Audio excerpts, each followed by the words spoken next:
Donc, transition dans l'agriculture et l'alimentation. Pour en parler, commençons par peut-être la plus locale, avec Fanny Goudier. Tu es coordinatrice du projet alimentaire de la Boussole, donc à Captieux même. Cécile Marsan, tu es donc la directrice de Coaction, et on verra la partie agricole de cette coopérative généraliste et agricole. Et puis Camille Bourgi, tu nous viens de Lyon et tu es co-directrice du GRAP, le groupement régional alimentaire de proximité. Alors pour commencer, c'est vrai que quand on parle de la transition dans l'agriculture et l'alimentation, ça peut recouvrir beaucoup de choses différentes. Il y a une micro ici.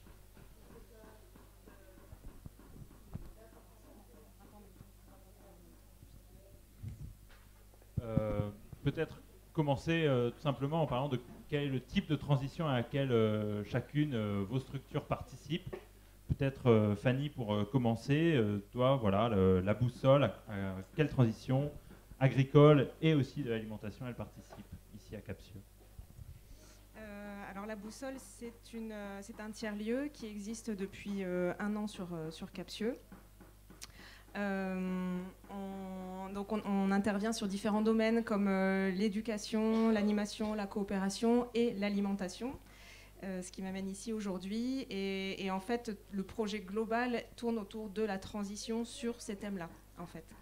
Donc particulièrement sur l'alimentation, nous, ce qui nous intéresse, c'est de mener un projet sur 5 ans sur comment on peut rendre la commune de Captieux autonome sur le plan alimentaire. Et donc pour cela, on a déroulé différentes actions en termes de distribution, de sensibilisation à la population, d'accompagnement de la mairie sur la transition de la cantine, et en menant ce projet avec Coaction sur l'installation de nouveaux producteurs sur la commune aussi, en partenariat avec la mairie. Quand tu dis les actions envisagées, par exemple celles qui sont déjà en place, il y a lesquelles après 1 an un peu plus d'activité? On a depuis 1 an et demi mis en place une distribution hebdomadaire de produits frais et locaux. Donc on travaille avec une douzaine de producteurs toutes les semaines en fait, via cagette.net.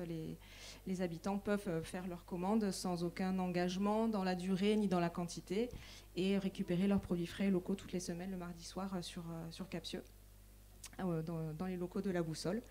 Donc les cagettes sont préparées avec des bénévoles et la distribution se fait le mardi soir. Ce projet-là, il est né en plein confinement l'année dernière. Ça a démarré au mois d'avril, en fait. C'est vraiment né du besoin du moment de comment s'approvisionner localement et facilement. Et donc depuis, les personnes sont restées au rendez-vous. En fait, en post-confinement, le projet s'est maintenu et maintenant c'est devenu une habitude en fait de venir faire ces courses entre guillemets, locale à la Boussole. Ça, c'est la première action. Et la deuxième, c'est le travail qu'on mène depuis 1 an en partenariat avec l'équipe de la restauration scolaire et de la MARPA sur Captieux pour s'approvisionner. C'est la maison d'autonomie, c'est pas tout à fait une maison de retraite, c'est une maison oui, d'autonomie. Voilà, c'est une maison d'accueil pour les personnes âgées, mais qui sont plus en autonomie que dans un EHPAD, par exemple. Et donc, ce sont les 2 cantines qui sont gérées par le CCAS de la ville. Et donc, le CCAS a souhaité se mettre en conformité avec la loi Egalim et aller plus loin que la loi Egalim qui impose un certain pourcentage de produits de qualité et de produits bio, mais en plus de proposer ces produits-là en production locale. Voilà. Donc, on a aussi travaillé sur ce projet-là avec un maraîcher de l'Ados, les jardins de Boué, pour approvisionner ces cantines en légumes. Et donc là, ça vient de commencer. Les premières livraisons ont lieu la semaine dernière. On a pu faire la rentrée avec des paniers de légumes bio dans ces structures. Alors, tu le disais, il y a une idée aussi de se développer sur 5 ans avec des objectifs. Ce serait quoi, idéalement, du coup, dans les 3 années, un peu plus qui restent? On a initié un groupement d'acteurs de l'alimentation sur le territoire. Donc, on s'est réunis pour la première fois au mois de mai. Et voilà, l'idée, c'est qu'on se retrouve régulièrement et qu'on définisse justement des projets, des thématiques qui concernent un peu toutes les filières, que ce soit au niveau de la production, de la transformation, de la distribution. On y intégrerait aussi les transformateurs locaux ou un petit peu plus loin, les projets de transformation, puisqu'on en manque un petit peu ici, c'est ce qu'a montré le diagnostic, les distributeurs comme les commerçants, les restaurateurs, et pourquoi pas, l'idée ce serait peut-être de monter une filière d'approvisionnement local, mais pour ça on a besoin d'être regroupés et de mutualiser les besoins pour pouvoir réussir à créer un réseau d'approvisionnement qui puisse intéresser des producteurs qui soient un petit peu plus éloignés. Pour nous livrer, il faut qu'il y ait un petit peu de volume. Et là, chacun à notre petite échelle, voilà, ça ne peut pas fonctionner. Donc voilà, ça c'est un des projets, c'est de créer ce comité de pilotage de projets autour de l'alimentation avec tous les acteurs. Si je fais un tout petit retour en arrière, qu'est-ce qui avait poussé à la création de la boussole? Comment c'est né? Alors la boussole est sous statut associatif. Oui. Qu'est-ce qui a poussé aussi d'aller vers une association? En fait, c'était ce projet de transition partagé au départ entre l'éducation et l'alimentation. La boussole, c'est aussi c'est un tiers-lieu avec du bureau partagé et c'est aussi le lieu où se passent des moments de formation. Et on héberge le collège alternatif de l'association La Chrysalide. Et donc là, ça va vraiment une transition au niveau de l'éducation, ouvert sur l'environnement. Et voilà, ça fait sens en fait avec le projet de la boussole sur la transition alimentaire et le fait de faire intervenir les différents partenaires locaux en coopération. En fait, voilà, toutes ces activités peuvent s'entremêler et avancer dans ce projet de transition écologique et alimentaire. Cécile Marsan pour Coaction. Quelle est l'action de Coaction dans la transition agricole et dans la transition de l'alimentation? La coopérative jusque-là est une coopérative qu'on dit généraliste, c'est-à-dire qu'on accompagne tout type d'activités, que ce soit de la prestation de services, de l'artisanat, des métiers d'art. Enfin, vous verrez quelques exemples à côté. Il y a 2 ans, en fait, on a choisi de créer un établissement agricole pour pouvoir accompagner des porteurs de projets dans le domaine de l'agriculture et de l'alimentation. On avait de plus en plus de demandes et jusque-là, on s'était mis quelques freins puisque c'est une gestion juridique, administrative bien spécifique. Et en fait, au regard du nombre de demandes, qui augmentait, et puis aussi au niveau du collectif, de la coopérative, dans l'évolution de notre projet politique, on a fait le choix de pouvoir accompagner ce type d'activité, donc dans le domaine de l'agriculture et de l'alimentation, pour pouvoir accompagner la transition dans ces secteurs d'activité, en apportant les services qu'on apporte à tous les autres porteurs de projets en termes de formation, d'accompagnement, de création de réseaux, de collectifs, etc. Et donc, depuis 2019, depuis fin 2019, on a accueilli presque 20 porteurs de projets dans le domaine agricole et alimentaire. Donc, ça va des producteurs, certains sont ici, maraîchers, producteurs de plants, producteurs de fleurs, des traiteurs et des porteurs de projets plutôt dans la prestation de services, des élagueurs, des paysagistes, etc. Et depuis la création de cet établissement agricole, sans avoir vraiment communiqué dessus, on a beaucoup de porteurs de projets qui frappent à notre porte. Et on sent que c'est d'avoir ouvert la coopérative à ce type d'activité. Il y avait une vraie demande en fait d'accompagnement et de développement d'activités dans ces secteurs de façon plus peut-être comme on le proposait, c'est-à-dire plus solidaire, plus collective, coopérative. Donc pour l'instant, c'est un succès et on travaille avec les porteurs de projets, les entrepreneurs, sur l'évolution de ce pôle métier pour pouvoir apporter un accompagnement dont ils ont besoin, parce que ce n'est pas tout à fait les mêmes choses que pour d'autres activités. Ça veut dire quoi, par exemple, ce qui est apporté comme soutien, et puis aussi la partie de coopération qu'il y a et de solidarité qu'il y a plus dans une coopérative d'activité et d'emploi comme coaction? En fait, ce qu'apporte le collectif, voilà, c'est beaucoup d'entraide, de bons plans et de soutien.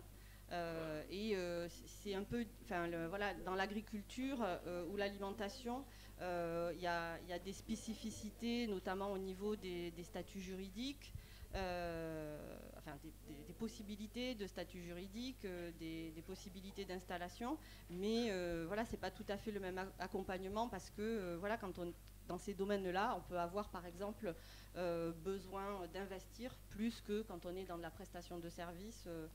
Donc c'est pas les mêmes accompagnements économiques non plus, quoi. Donc nous, ça nous demande aussi de nous former parce qu'il y a peu de CAE, de coopératives d'activité et d'emploi dans le domaine de l'agriculture et ou de l'alimentation aujourd'hui. Il y en a plus, c'est dans le bâtiment d'habitude notamment qu'il peut y avoir, ou l'artisanat peut-être aussi. Ouais, alors la plupart des coopératives sont généralistes. Voilà, la grande majorité sont des coopératives généralistes. Il y a moins de coopératives spécialisées. Et puis voilà, dans l'agriculture et l'alimentation, voilà, la coopérative que représente Camille en fait partie, mais voilà, il y en a 5 ou 6 en France. Mais il y a de plus en plus de demandes, de porteurs de projets qui ont envie de s'associer pour créer ce type de structure parce qu'ils ont envie de se mettre ensemble.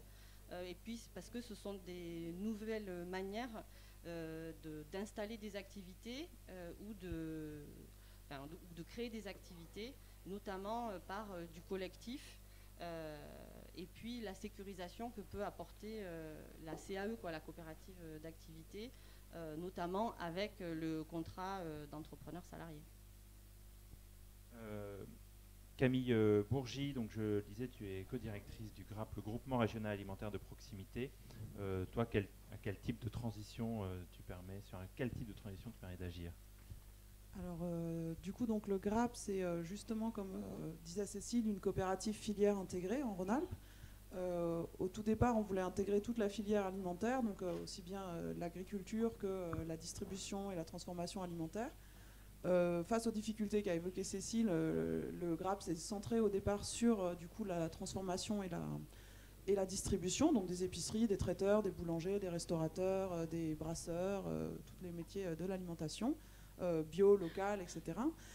Et comment on œuvre à la transition, c'est qu'en fait, le constat qui a été fait au moment de la création de GRAP, donc GRAP va avoir 10 ans aussi, donc c'est à peu près les mêmes dynamiques temporelles que Coaction. Le constat, c'était qu'en Rhône-Alpes, enfin partout en France, mais aussi en Rhône-Alpes et dans la région lyonnaise, il y avait plein de projets alimentaires super qui se montaient, des super énergies, des gens qui voulaient une autre alimentation, une autre manière de manger, une autre manière de vivre de la manière dont on fait à manger, une autre manière de distribuer la richesse, pouvoir s'émanciper, etc. Et il y avait plein de projets qui fonctionnaient, et puis il y avait aussi des projets qui fonctionnaient moins bien, pour des raisons économiques notamment, avec une survie à moyen terme qui n'était pas toujours assurée. Et du coup, la volonté, ça a été de dire comment en fait, on peut se mettre ensemble, rester des petits projets artisanaux engagés, militants, avec chacun leur patte et chacun leur identité propre, et en même temps être ensemble pour tenir le coup et tenir dans la durée face à l'environnement qui est quand même assez difficile. Et du coup, c'est comme ça que GRAP s'est monté. Donc je dirais que c'est comme ça qu'on participe à la transition, c'est de faire en sorte que ces projets-là ils puissent tenir, que ça donne envie à des gens d'entreprendre, que ça facilite l'accès à l'entrepreneuriat à des personnes qui ne l'auraient pas fait sinon, si l'environnement est trop concurrentiel ou qui ne sentent pas les compétences, dans un premier temps. Et voilà, donc on essaye ensuite, maintenant GRAP, c'est une coopérative, donc c'est une SIC et une CAE. Bon, le modèle juridique est un peu compliqué, là je pense que c'est pas, on verra après. Mais l'idée, c'est aujourd'hui il y a une 60aine d'activités qui sont groupées dans cette coopérative, et l'idée c'est de fonctionner ensemble profondément, donc financièrement, mais aussi humainement, pour que les gens puissent vivre de ça et vivre bien, donc et tous au long de la filière. Donc par rapport comment dans les dynamiques d'approvisionnement avec l'amont, comment tu achètes, comment tu négocies tes prix, justement, peut-être tu négocies pas en fait avec le producteur, comment la richesse est répartie à l'intérieur des activités, comment la richesse est répartie vis-à-vis du client, comment tu calcules tes marges, quelle politique tu as par rapport à ça. Et donc voilà, je dirais que c'est ça qu'on fait, on essaye d'atteindre nos idéaux, que ce soit économiques ou sociaux, petit à petit et tous ensemble. Sur cette partie de transition dans l'agriculture et l'alimentation, tu as dit le mot, c'est aussi, il y a beaucoup de questions concurrentielles. Comment le modèle que vous arrivez à avoir, il est aussi viable économiquement, que ce soit pour la SIC, c'est toujours le nerf de la guerre, quoi, et pour bien sûr les entrepreneurs, quand ils sont entrepreneurs salariés dans les coopératives d'activité et d'emploi. Je précise, j'ai oublié de le dire au début de ce débat, mais que ce débat il est diffusé également sur Facebook. Voilà, je le précise à toute fin utile, et je précise aussi que quand on parle de SIC, on parle des sociétés coopératives d'intérêt collectif, pour essayer d'expliquer les différents acronymes qu'on va sans doute utiliser beaucoup aujourd'hui et que tout le monde forcément ne maîtrise pas. Pardon, j'en reviens à ma question, mais alors comment on arrive dans un moment concurrentiel sur ces questions alimentaires particulièrement, bien sûr, on arrive aussi à tirer son épingle du jeu? On n'est pas super riche, mais on n'est pas super pauvre non plus. Donc je pense que voilà, il y a une question de répartition aussi quand même qui est différente. Donc personne n'est enfin je sais pas, je pense que l'échelle des salaires c'est de 1 à 2 dans Grappe au pire, quoi. Enfin, il y a pas il y a vraiment très peu de différence dans la répartition de la richesse qui est créée. Ensuite, forcément, l'idée c'est quand même de réussir à améliorer la valeur ajoutée produite par la coopération et justement la mutualisation des compétences pour monter en expertise. Donc si tu es tout seul dans ton épicerie, peut-être tu vas être pas mal en facing ou des choses comme ça, mais peut-être tu vas être mauvais en gestion, quoi.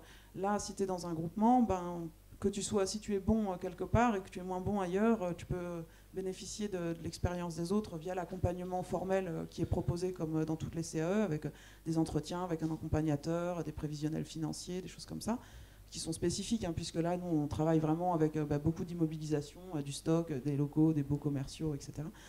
Donc il y a un accompagnement métier qui est assez poussé via la CAE, et de l'entraide entre les personnes. Comme il y a du coup une spécialité filière, il y a toujours dans la coopérative quelqu'un qui fait le même métier que toi. Ou alors pas encore, mais justement, du coup, on cherche des copains dans ces cas-là. Quand on a des métiers isolés, dire il y a quelques années, on avait 2 boulangers, maintenant ils sont 6 ou 7, ça commence à faire un groupe métier qui peut se voir et travailler sur des logiques propres, dire comment on peut faire pour s'échanger des pratiques, pour s'améliorer. Donc ça joue quand même.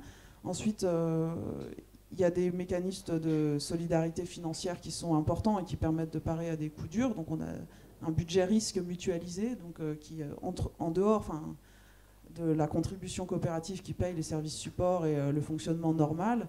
Il y a des mécanismes financiers solidaires internes qui permettent d'avoir un budget risque qui permet à la fois d'investir au capital des activités associées, mais là c'est trop compliqué, de prendre du risque avec les entrepreneurs qui ne seraient pas dans la CAE mais à côté, et aussi de parer à des coups durs.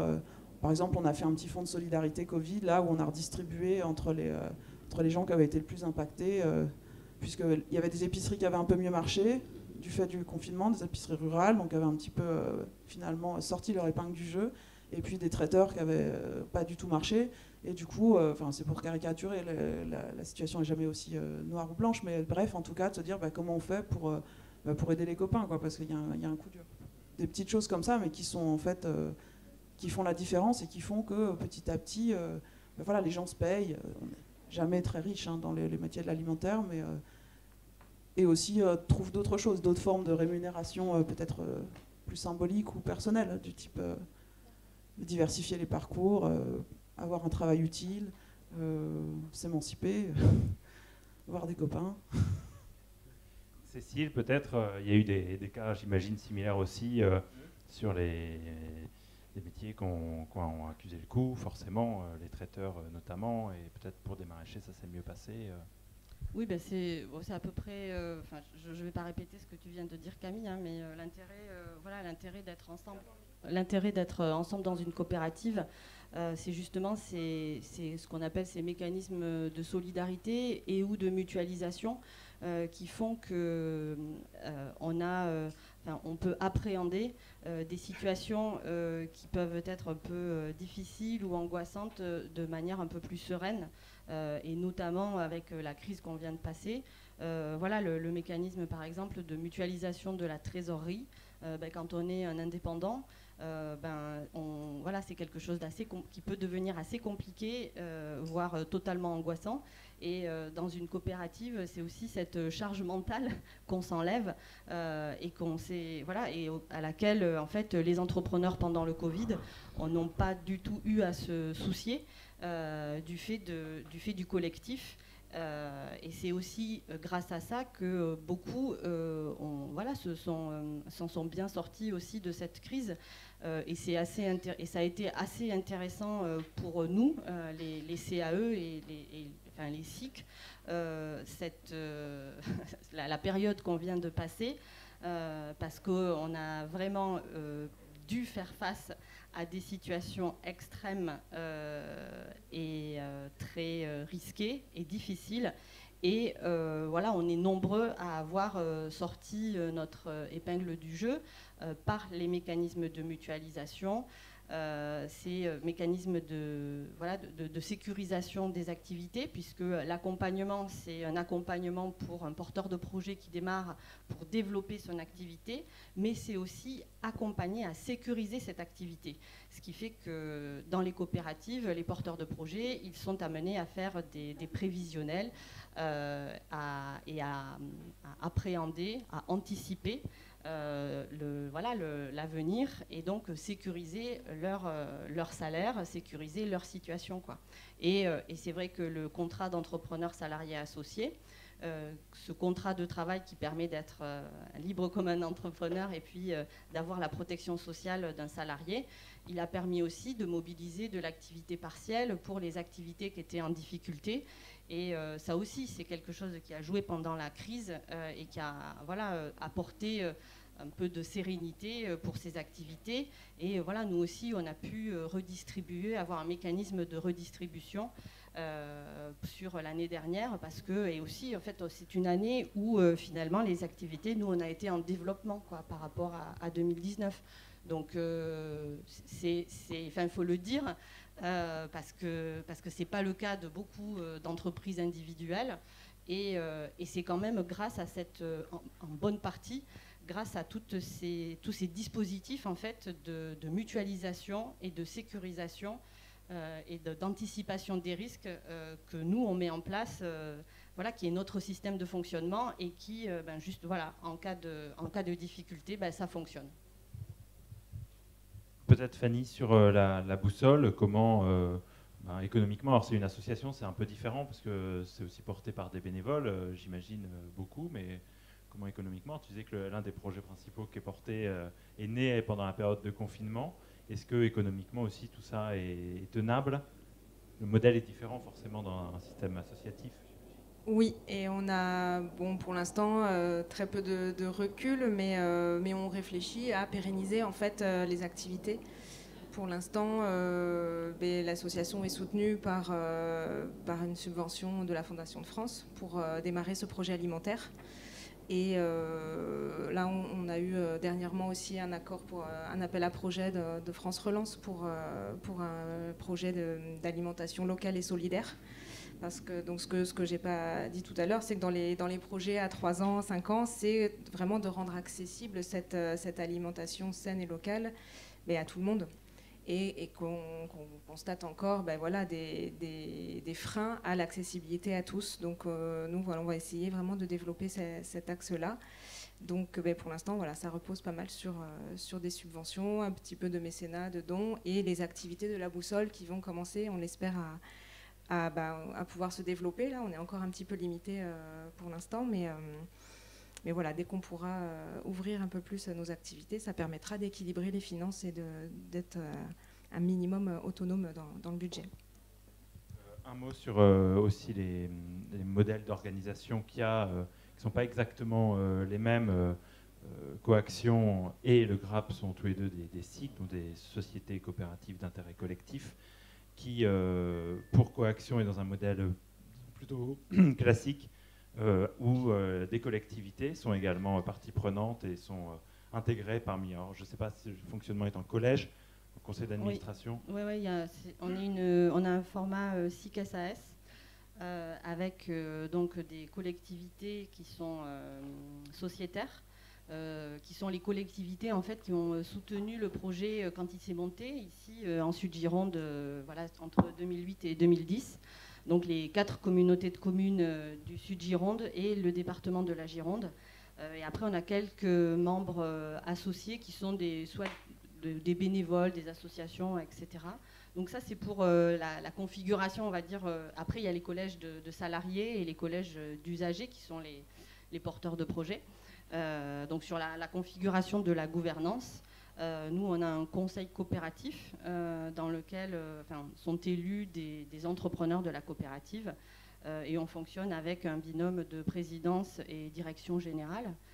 Mais après sur le modèle économique, même si on est 2 SIC, notre modèle est différent. Voilà, nous on est on a au niveau du budget mutualisé de la coopérative qui permet de financer les services supports dont j'ai parlé, d'accompagnement, de gestion, etc. Nous on est à peu près à 50-50 autofinancement qui provient de la contribution des entrepreneurs et le reste sont des financements publics qui proviennent de la région et du FSE. Tu veux ajouter pour le GRAP? Donc le GRAP, donc ce qui est pareil, c'est qu'on est aussi une SIC. On a aussi un collège pour l'équipe support et des collèges de bénéficiaires, donc les entrepreneurs salariés et les personnes en contrat CAP dans la CAE, comme à Coaction. Et on n'a pas de collège partenaire public parce que historiquement, c'est un projet qui s'est plutôt monté par les entrepreneurs entre eux. Du coup, on a un deuxième collège de bénéficiaires qui est donc celui qu'on appelle les activités associées, puisque du coup, dans GRAP, il y a donc des gens qui entreprennent sous cette forme ESA, CAP, en CAE, donc soit en individuel, soit en collectif, ou des personnes qui ont un projet qui est dans une structure juridique propre. Ça peut être des associations, par exemple des habitants, peut-être l'association de Captieux, la Boussole, qui, à un moment donné, dit nous, en fait, maintenant, on a une épicerie et on voudrait participer dans votre projet parce que du coup on veut bénéficier des services et tout ça, mais on ne va pas devenir ESA, ça n'a pas de sens, on est une association de village d'abord, donc c'est possible, sauf qu'on n'est pas en Rhône-Alpes et que c'est pas le projet forcément, voilà, c'était pour faire le lien. Mais donc voilà, ou des projets où il y a un risque financier très important, par exemple une personne qui a monté un atelier de fabrication de repas bio pour les crèches, donc il y a des investissements qui sont assez importants quand même, et peut-être c'est un peu compliqué de mettre ce risque financier au même niveau que la personne qui va faire un petit atelier de transformation alimentaire chez elle, et que du coup ça permet quand même de limiter un peu la perméabilité du risque entre les activités. Donc voilà, donc on n'a pas de collectivité dans notre modèle de gouvernance, même si on les connaît quand même et qu'on est en lien. En termes de subventions, nous, on est plutôt autour de 15%, voire un peu moins de subventions et plus de l'autofinancement. Mais aussi parce que c'était une volonté, c'est dans la volonté de départ. C'est-à-dire ce qu'on veut, c'est montrer que c'est possible, qu'on peut tenir économiquement, essayer de construire cette filière et qu'elle fonctionne, et pas tellement dans un projet de couveuse ou de... voilà. Donc du coup c'est venu comme ça et ça tient, mais on a quand même toujours aussi des questions on se dit 15% c'est quand même pas beaucoup, on est parfois un peu en difficulté pour développer tout ce qu'on veut ou toujours un peu en train de courir après des ressources pour vivre mieux. Voilà, et on essaie ce modèle aussi, on essaie d'essaimer le modèle de la SIC dans le domaine agricole. On essaye, non, ça y est, cette SIC existe, ça s'appelle les fermes partagées, donc qui ressemble à GRAP, c'est une petite sœur, mais dans le modèle agricole en Rhône-Alpes, qui vient de déposer ses statuts. Et là, très certainement, vu les enjeux économiques sur le monde agricole, ce ne sera pas 15% de subvention, ça ne pourra pas marcher, quoi. C'est sur d'autres modèles. Voilà. Mais juste, voilà, c'est dans les discussions qu'on a là depuis hier soir, voilà, ça pose la question des liens que peuvent avoir nos projets, qui sont souvent plutôt se revendiquent de l'économie sociale et solidaire et du mouvement coopératif, et qui sont pas forcément, qui se reconnaissent pas toujours, ou alors qui sont pas reconnus toujours par le domaine agricole. Et puis tous les dispositifs d'accompagnement et d'aide qu'il peut y avoir pour le domaine agricole, en fait, parce que c'est pas forcément des secteurs qui se parlent, qui se connaissent, mais pourtant dans tous les projets dont on parle là et qu'on accompagne, c'est justement ce lien, en fait, qui se fait entre voilà, l'agriculture au départ, l'alimentation ensuite, et en fait une organisation en coopération, que ce soit par une coopérative ou en association, peu importe, hein, mais c'est la coopération. Et donc ce sont des personnes, des acteurs qui se reconnaissent vraiment des deux, enfin voilà, de l'économie sociale et solidaire et du domaine alimentaire ou agricole. Mais c'est compliqué. C'est un discours qui n'est pas facile, et puis qui n'est pas facile à partager et à faire entendre aussi, quoi. Je me tourne vers le public pour vos questions.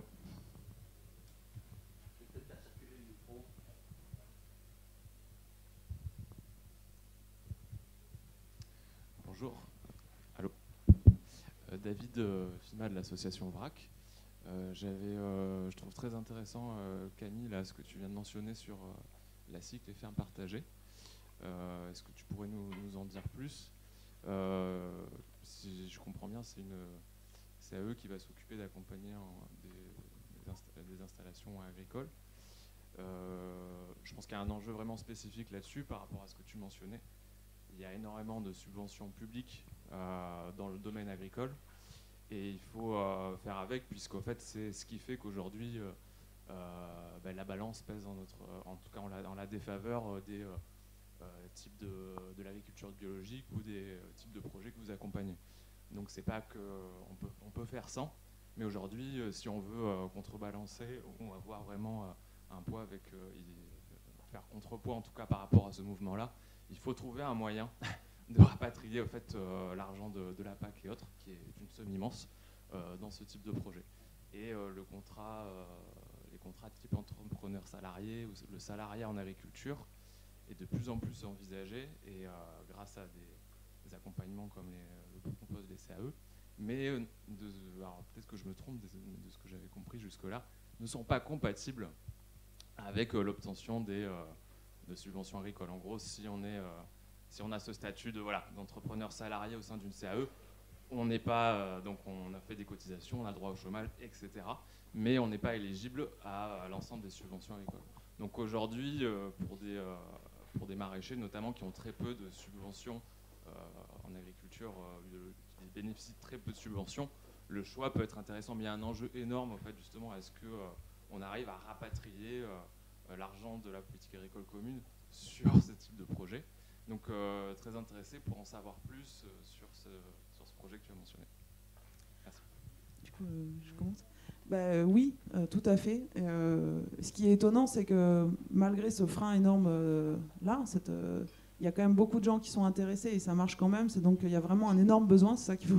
Ça correspond à un vrai besoin sociétal parce que les gens sont là quand même.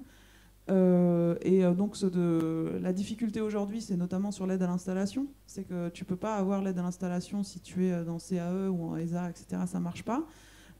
Après, du coup, que faire par rapport à ça? Alors du coup, les fermes partagées, c'est tout nouveau. Du coup, nous, on demande un peu conseil du coup à Coaction sur des moments.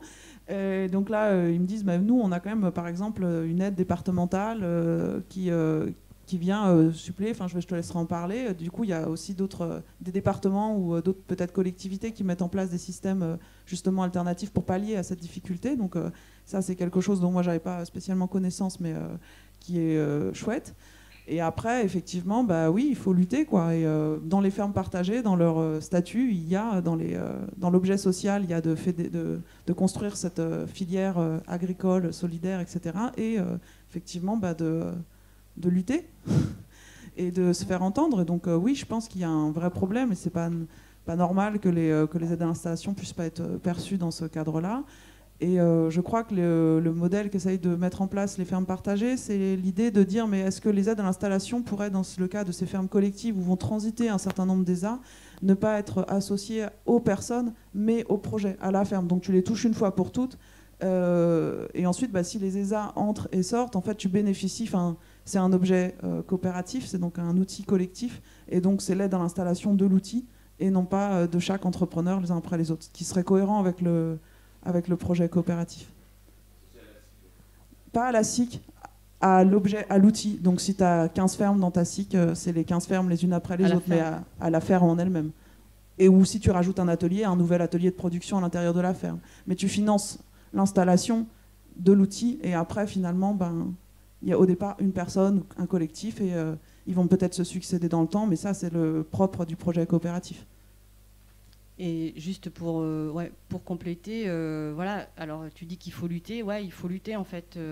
Et nous, on se retrouve, donc il y a un réseau de CAE, mais il y a aussi un réseau voilà, des espaces tests agricoles dans lequel se retrouvent les CAE, le RENETA, qui aussi rassemble justement pour du plaidoyer et pour faire, en fait, rendre visible la voix des projets de coopératives, des projets des entrepreneurs pour faire changer les choses. Mais c'est vrai que la PAC, c'est les aides européennes, donc ce n'est pas les plus faciles à faire évoluer.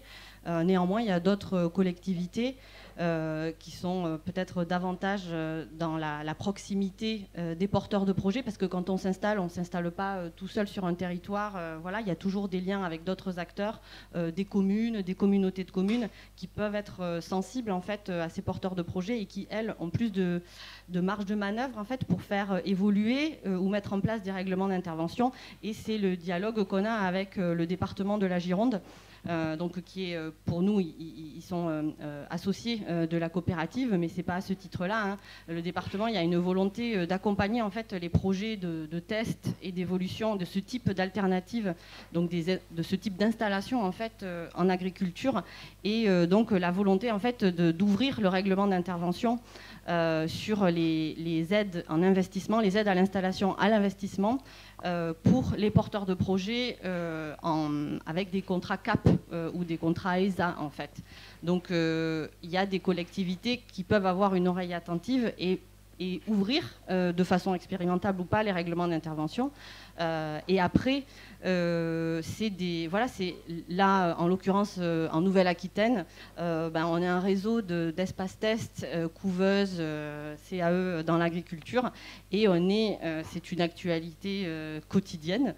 Il y a d'autres, il y a des collègues de Porte-Greffe, le réseau des espaces tests de Gironde, de dialogue avec la région notamment et les services de l'agriculture pour en fait travailler ensemble au dispositif le plus adapté pour ces nouveaux projets d'installation qui sont plus sur le modèle qu'on connaissait auparavant, quoi.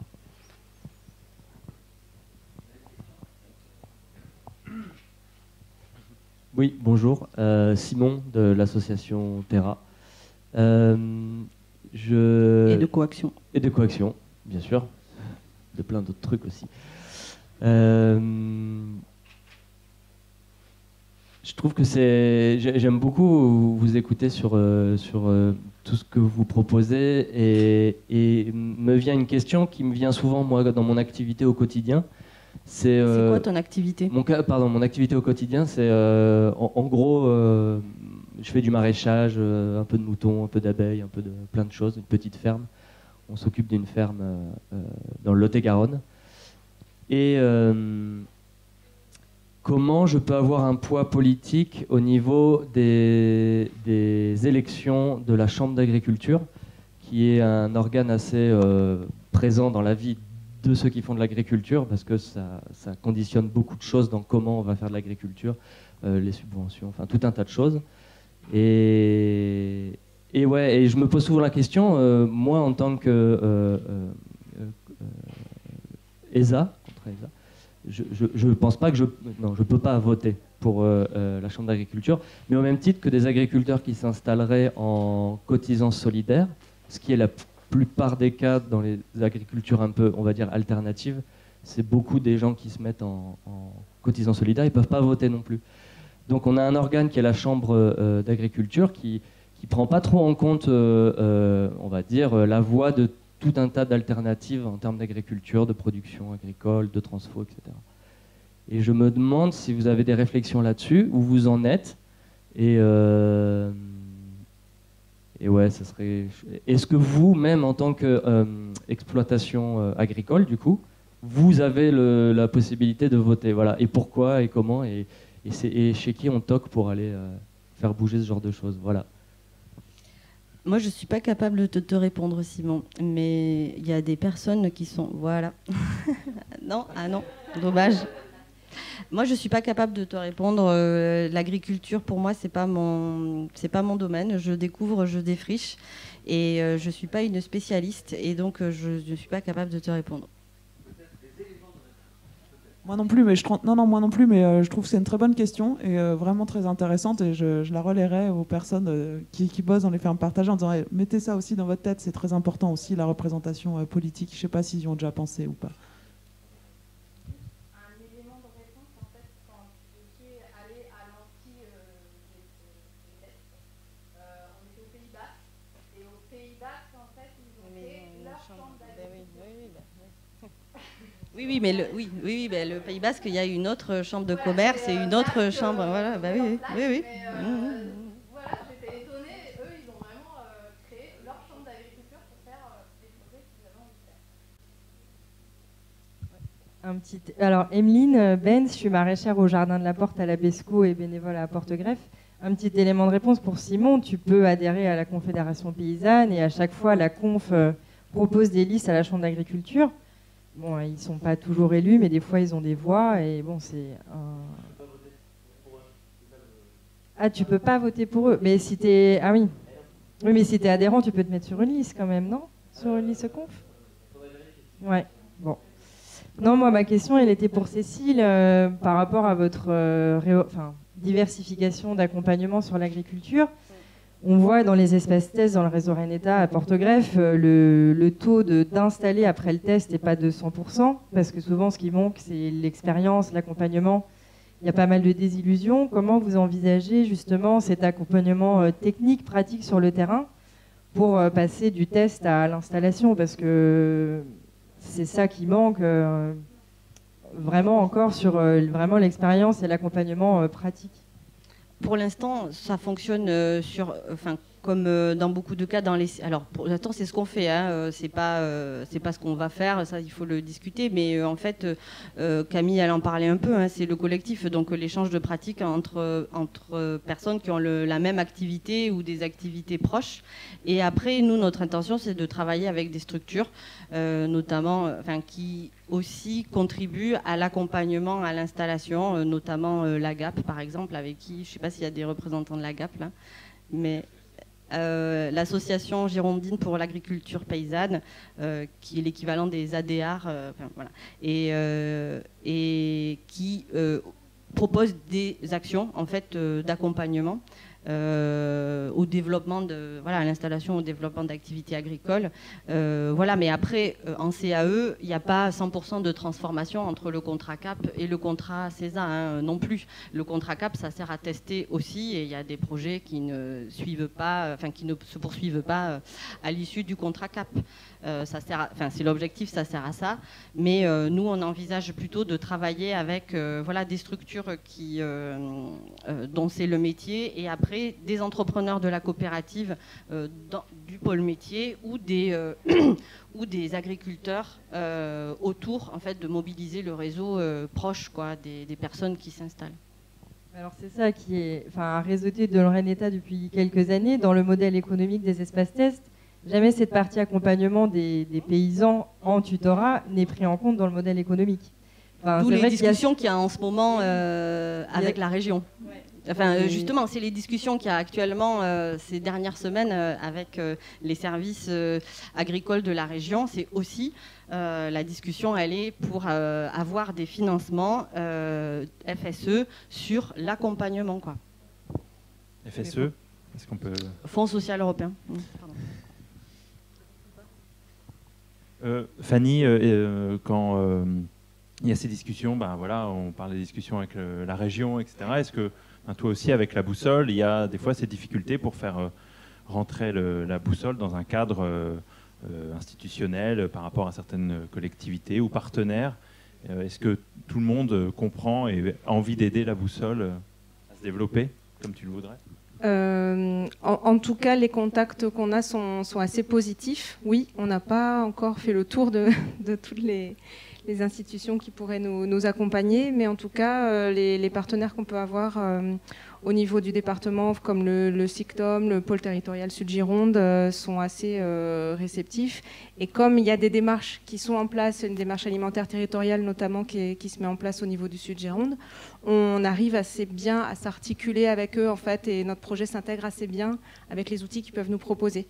Donc ça fonctionne plutôt pas mal. Il faut qu'on voit à échelle peut-être un peu plus haute au niveau de la région, ce qu'on n'a pas fait encore.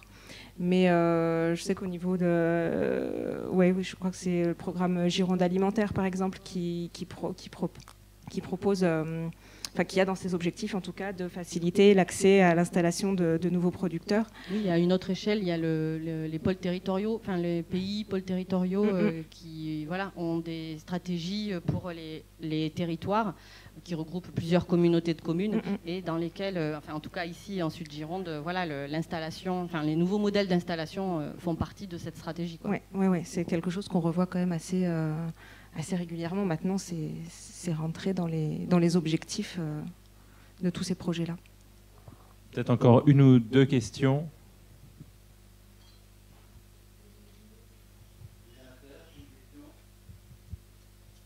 Remarque, ça peut être une remarque sans être une question.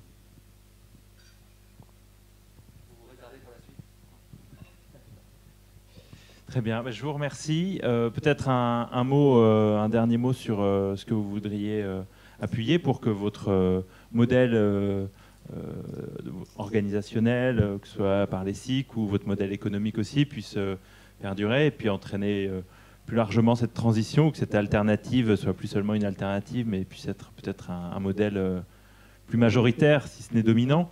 Je ne sais pas, c'est peut-être ambitieux, mais qu'est-ce que vous, on a vu les projets dans 3 ans, qu'est-ce que vous rêveriez qu'il se passe aussi par rapport aux organisations que vous représentez là, aux associations et SIC que vous représentez? Je sais pas, alors de quoi je rêve pour ce petit monde dans 3-5 ans je suppose une meilleure compréhension et intercompréhension peut-être de dire souvent je trouve justement les subventions ou les aides notamment dans les projets FSE etc sont liées à du développement. Et du coup, ça serait chouette d'avoir des fois des aides pour se reposer, quoi. Parce que ça fait toujours courir sinon. Et du coup, il y a un côté comme ça qui est une logique de la course en avant qui est épuisante et qui épuise tout le monde, en fait, au bout d'un moment. Et ça serait vraiment quelque chose d'intéressant, d'avoir un peu de sous pour se stabiliser et se reposer. Oui, j'ai réagi un petit peu tard. J'ai une question pour vous, parce qu'on entend dans vos interventions, et puis les interventions du public, il y a une espèce de nouvelle paysannerie à côté d'une paysannerie que j'ai pas envie d'appeler traditionnelle, parce que c'est pas très traditionnel, mais conventionnelle, on va dire. Est-ce que vous êtes vus comme des hurluberlus? Est-ce que c'est deux mondes qui se regardent en chien de faïence? Ou est-ce qu'il commence à y avoir des liens et un dialogue? Je sais pas, je pense qu'il y a un peu de tout, quoi. Ça dépend des situations, mais je pense qu'on peut dire qu'il commence à y avoir quand même un dialogue. Voilà, mais après, ça reste, ce que je disais, moi, ça reste difficile de faire comprendre nos intentions et nos modèles quand ce ne sont pas ceux qu'on connaissait auparavant, en fait. Donc voilà, c'est un accompagnement au changement. Et puis moi, c'est ce que je voulais dire, en fait, à la question que tu posais, c'est ce rapport en fait à notre travail et notamment dans l'agriculture. Mais ça marche dans l'agriculture et ailleurs, quoi, hein, mais dans l'agriculture, notre rapport au travail et à la rémunération de ce travail aussi. Du travail, voilà, et c'est des questions qu'on abordera certainement cet après-midi et avec Terra et Simon, mais c'est que voilà, ce travail de production, qu'on rémunère plus le capital, mais vraiment que ce soit l'emploi du maraîcher pour sa production, mais aussi, et on en parlera tout à l'heure, voilà, ce que ces métiers apportent à notre environnement, que ce soit voilà, sur le domaine esthétique, mais en plus aussi sur les aspects comment dire, de santé, quoi, sanitaire en fait, voilà. Et donc pour moi ce serait voilà, changer ce rapport au travail et en fait faire l'expérience de la coopérative, parce qu'en coopérative on a une autre façon de travailler et un autre rapport et d'autres et en fait voilà, on appréhende les richesses autrement, quoi, et voilà, je pense qu'il faut faire l'expérience, quoi. Goûtez-y, vous allez vous régaler. Moi, pour juste compléter, on a commencé à la boussole avec un noyau de convaincus. Et ce qu'on voit, c'est qu'assez vite, il y a pas mal de gens qui nous ont rejoints parce qu'il y avait cette attente, cette demande. Donc c'est ce qui a permis de se développer. Après, on ne peut pas convaincre tout le monde. Effectivement, il y a des gens qui vont rester sur leur position, mais ce n'est pas grave, en fait. Chacun pense ce qu'il veut. Mais on se dit qu'on peut peut-être convaincre par l'exemple. On continue de faire à petite échelle, à notre échelle micro-locale de Captieux, et on se dit que à force de montrer que ça marche et que c'est pas mal en fait, comme ça, de fonctionner comme ça va faire ses petits et ça va essaimer petit à petit. Voilà. Merci beaucoup. Merci.